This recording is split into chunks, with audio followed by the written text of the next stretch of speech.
መጽሐፈ ሳሙኤል ካል ምዕራፍ 7 እንዲህም ሆነ ንጉሡ በቤቱ በተቀመጠ ጊዜ እግዚአብሔርም በዙሪያው ካሉት ጠላቶቹ ሁሉ ባሳረፈው ጊዜ ንጉሡ ነቢዩን ናታንን እኔ ከዝግባ በተሠራ ቤት ተቀምጫለሁ፣ የእግዚአብሔር ታቦት ግን በመጋረጆች ውስጥ እንደ ተቀመጠ እይ አለው።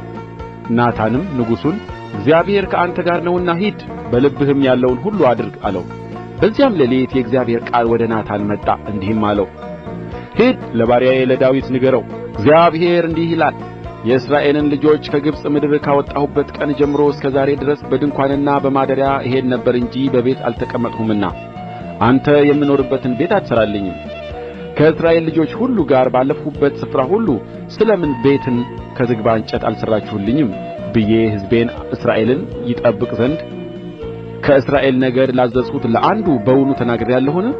አሁንም ዳዊትን ባሪያዬን እንዲህ በለው፣ የሠራዊት ጌታ እግዚአብሔር እንዲህ ይላል፣ አንተ መንጋውን ስትከተል በሕዝቤ በእስራኤል ላይ አለቃ ትሆን ዘንድ ከበግ ጥበቃ ወሰድሁህ። በሄድህበትም ሁሉ ከአንተ ጋር ነበርሁ፣ ጠላቶችህንም ሁሉ ከፊትህ አጠፋሁ። በምድርም ላይ እንዳሉ እንደ ታላላቆቹ ስም ታላላቅ ስም አደርግልሃለሁ። ለሕዝቤም ለእስራኤል ስፍራ አደርጋታለሁ፣ እተክለውማለሁ፣ በስፍራውም ይቀመጣል፣ ከዚያም በኋላ አይናወጥም። እንደ ቀድሞው ዘመንና በሕዝቤ በእስራኤል ላይ ፈራጆች እንዳስነሣሁት ጊዜ ግፈኞች ተመልሰው አያስጨንቁትም። ከጠላቶችህም አሳርፍሃለሁ።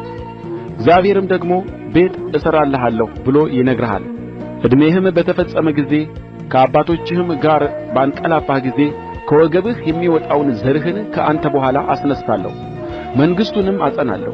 እርሱ ለስሜ ቤት ይሠራል፣ የመንግሥቱንም ዙፋን ለዘላለም አጸናለሁ። እኔም አባት እሆነዋለሁ፣ እርሱም ልጅ ይሆነኛል። ክፉ ነገርም ቢያደርግ ሰው በሚቀጣበት በትርና በሰው ልጆች መቀጫ እገሥጸዋለሁ። ከፊቴም ከጣልሁት ከሳኦል እንዳራቅሁ ምሕረቴን ከእርሱ አላርቅም። ቤትህና መንግሥትህም በፊቴ ለዘላለም ይጠነክራል፣ ዙፋንህም ለዘላለም ይጸናል።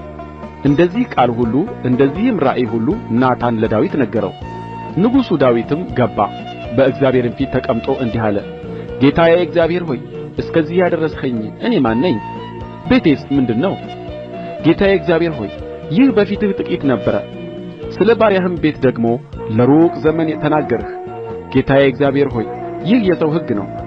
ጌታዬ እግዚአብሔር ሆይ አንተ ባሪያህን ታውቃለህና ዳዊትስ ይናገርህ ዘንድ የሚጨምረው ምንድር ነው? ለባሪያህም ታስታውቀው ዘንድ ስለ ቃልህ ምክንያትና እንደ ልብህ ሐሳብ ይህን ታላቅ ነገር ሁሉ አደረግህ። ስለዚህም አቤቱ አምላኬ ሆይ እንደ አንተ ያለ የለምና በጆሮአችንም እንደ ሰማን ሁሉ ከአንተ በቀር አምላክ የለምና አንተ ታላቅ ነህ። ለእርሱ ለራሱ እንዲሆን ሕዝቤን ይቤዥ ዘንድ ለእርሱ ለራሱም ስም ያደርግ ዘንድ በአሕዛብና በአምላኮቻቸውም ፊት ከግብጽ በተቤዠው ሕዝብ ፊት ተአምራትንና ድንቅን ያደርግ ዘንድ እግዚአብሔር እንደ ሄደለት እንደ ሕዝብህ እንደ እስራኤል ያለ በምድር ላይ ምን ሕዝብ አለ? ሕዝብህንም እስራኤልን ለዘላለም ሕዝብ አድርገህ አጽንተኸዋል። አንተም አቤቱ አምላክ ሆነሃቸዋል። አቤቱ አምላክ ሆይ አሁንም ለባሪያህና ለቤቱ የተናገርኸውን ለዘላለም አጽናው፣ እንደ ተናገርህም አድርግ። የሠራዊት ጌታ እግዚአብሔር የእስራኤል አምላክ ነው ይባል ዘንድ ስምህ ለዘላለም ታላቅ ይሁን። የባሪያህም የዳዊት ቤት በፊትህ የጸና ይሁን። አቤቱ የእስራኤል አምላክ የሠራዊት ጌታ ሆይ አንተ እኔ ቤት እሠራልሃለሁ ብለህ ለባሪያህ ገልጠሃልና፣ ስለዚህ ባሪያህ ይህችን ጸሎት ወደ አንተ ይጸልይ ዘንድ በልቡ ደፈረ። ጌታዬ እግዚአብሔር ሆይ አሁንም አንተ አምላክ ነህ፣ ቃልህም እውነት ነው። ይህንም መልካም ነገር ለባሪያህ ተናግረሃል።